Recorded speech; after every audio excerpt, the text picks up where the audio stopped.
Hello viewers, welcome to my channel. In today's video, I will talk about 5 things that you should remember before moving to the United Kingdom.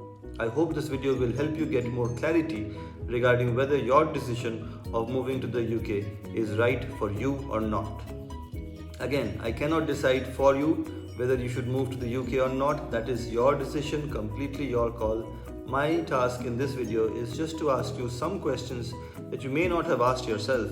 And if you answer these questions honestly, then I'm certain that you will get most value out of watching this video, and you'll also get more clarity regarding whether your decision of moving to the UK is ideal for you or not. Now I understand that my videos are watched mostly by doctors. Hello, I am also a doctor from India. I am an ENT specialist.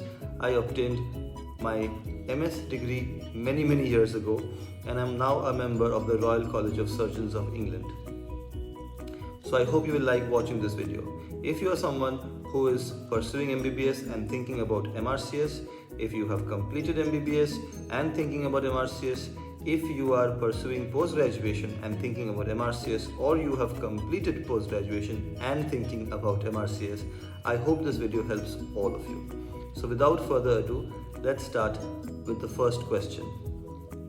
Are you going to the UK for the long term? Are you in it for the long haul?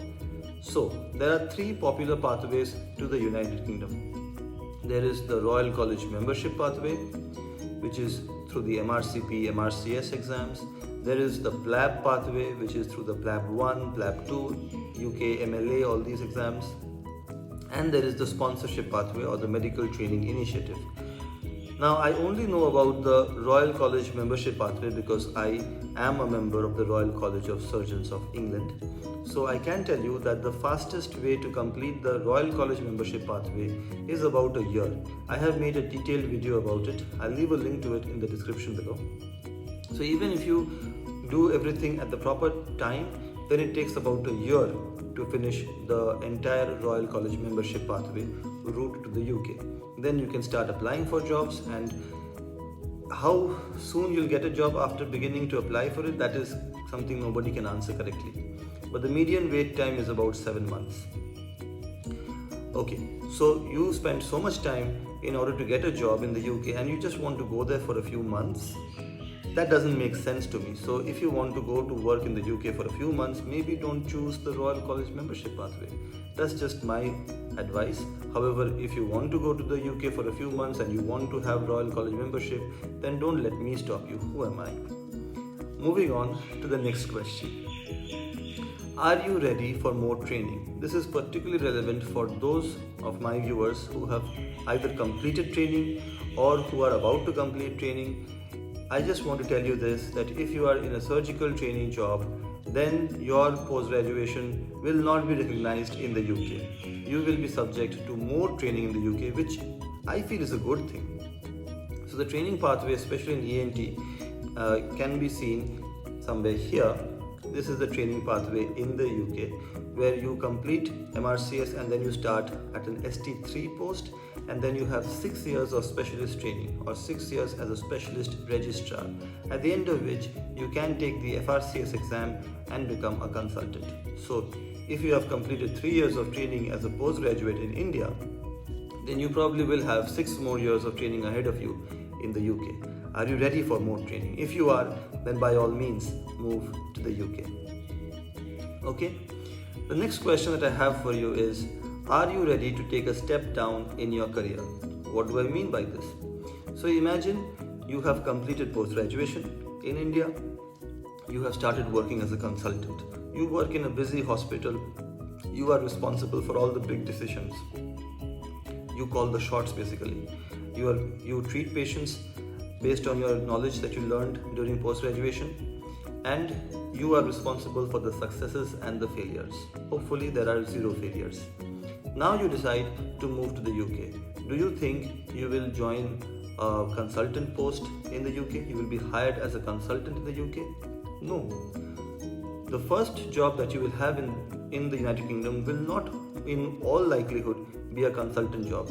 It will either be a trainee post where you will be trained, as I said previously, or you can join something as a as an associate specialist or a specialty doctor, which is a non-training job. Essentially, it is similar to a consultant job, but on paper at least, you will not be considered a consultant, and you might be subject to working in an approved practice setting where you will be working under supervision. Now, all of us, even the ones who work in private practice, we do work under supervision. There is always a supervising authority. We are not islands unto ourselves. But to directly work under supervision may be a difficult transition for you mentally.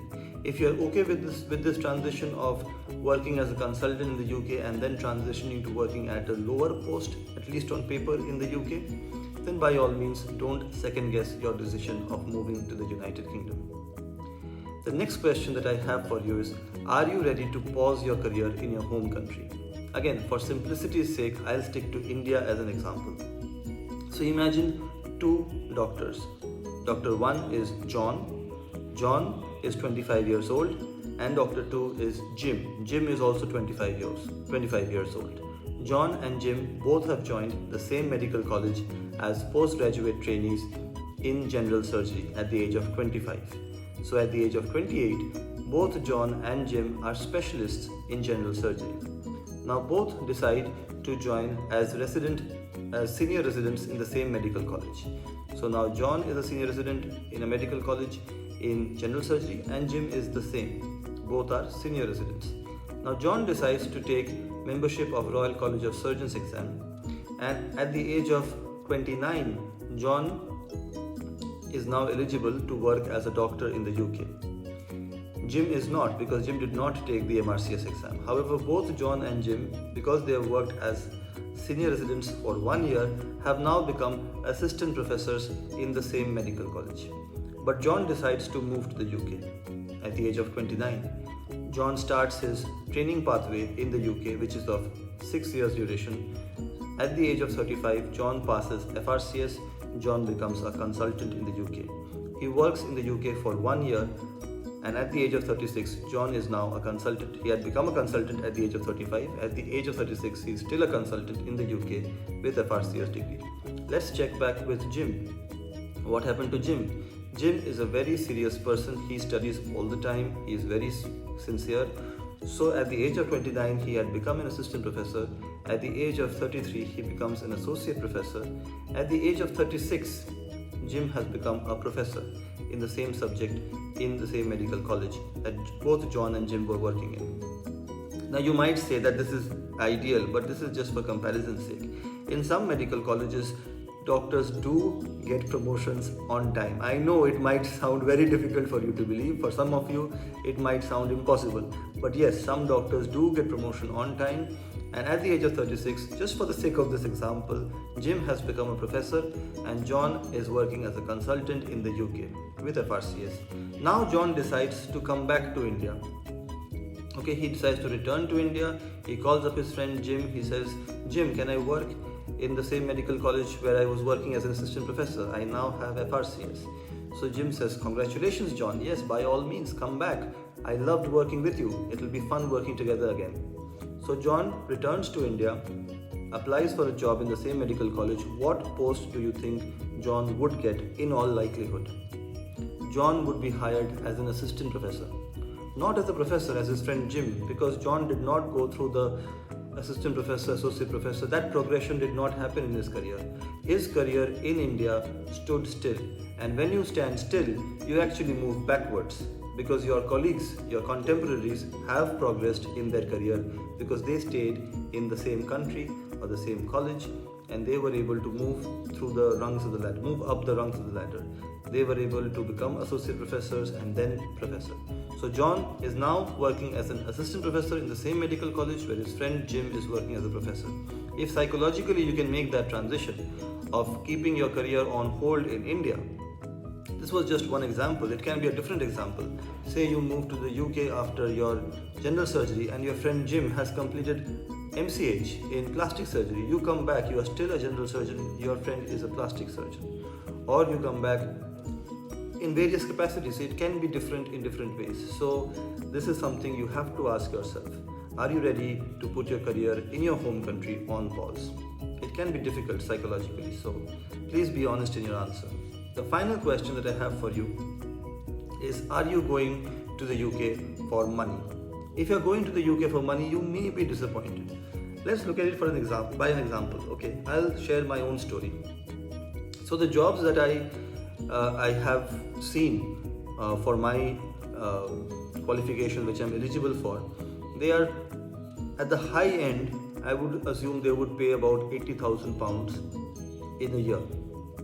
Okay, just for simplicity's sake, I'm not saying I have got that job. I'm just saying if I get a job which I, at least on paper, am eligible for, it would pay me around £80,000. Now £80,000, there is a temptation to convert it into Indian currency, multiply it by 100, it comes to 80 lakh rupees in a year. That is not how it is done, because you are not keeping in mind the purchasing power parity, you are not keeping in mind the taxation, you are not keeping in mind the fact that I'll be working for the NHS, which is tightly regulated, so you can't really do more work and get more money. That's not how it is done. They are very particular about how much work you're doing. They don't want you to work so much just for making more money that you burn yourself out and you put patients at risk. That does not happen in the NHS. It's not allowed in the NHS. I just want to clarify that.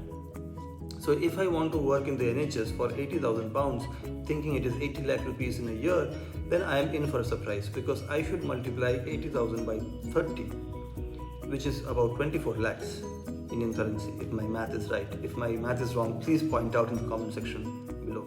So 24 lakhs in a year, is it impossible to earn in India? Maybe not. So if you're going to the UK just for the money, then maybe it's not the right decision. Finally, one bonus question that I have for you is, which I will not try to answer, just for you, just food for thought. How do you rationalize leaving your home country and working in some other foreign land? Please think about it. This is probably the most important question of them all. If you answer this question honestly and you still feel you want to move to the UK, then by all means, move to the UK. I hope you liked watching this video. These were 5 important things that you should remember before moving to the UK. Take care. Bye bye. I hope I'll see you soon in the next video. And please don't forget to be awesome.